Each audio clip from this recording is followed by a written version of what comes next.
திட்டத்திற்கு தமிழகத்திற்கு தர வேண்டிய நிலுவைத் தொகையை வழங்கக் கோரி மத்திய அரசை கண்டித்து திருக்கடையூர் தபால் நிலையம் எதிரே திமுக சார்பில் கண்டன ஆர்ப்பாட்டம் நடைபெற்றது. மயிலாடுதுறை மாவட்டம் தரங்கம்பாடி தாலுகா திருக்கடையூர் பால் நிலையம் எதிரே 100 நாள் வேலை திட்டத்திற்கு தமிழகத்திற்கு தர வேண்டிய நிலுவைத் தொகையை வழங்கக் கோரி மத்திய அரசை கண்டித்து திமுக செம்பனார் கோவில் மத்திய ஒன்றியம் சார்பாக ஒன்றிய செயலாளர் அமுர்தா விஜயகுமார் தலைமையில் கண்டன ஆர்ப்பாட்டம் நடைபெற்றது.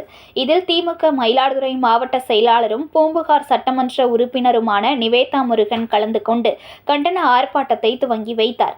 மேலும் ஆர்ப்பாட்டத்தில் மத்திய அரசை கண்டித்து கண்டன கோஷங்களை எழுப்பி பெண்கள் உள்ளிட்ட 300க்கும் மேற்பட்ட பொதுமக்கள் மற்றும் திமுகவினர் கண்டன ஆர்ப்பாட்டத்தில் ஈடுபட்டனர்.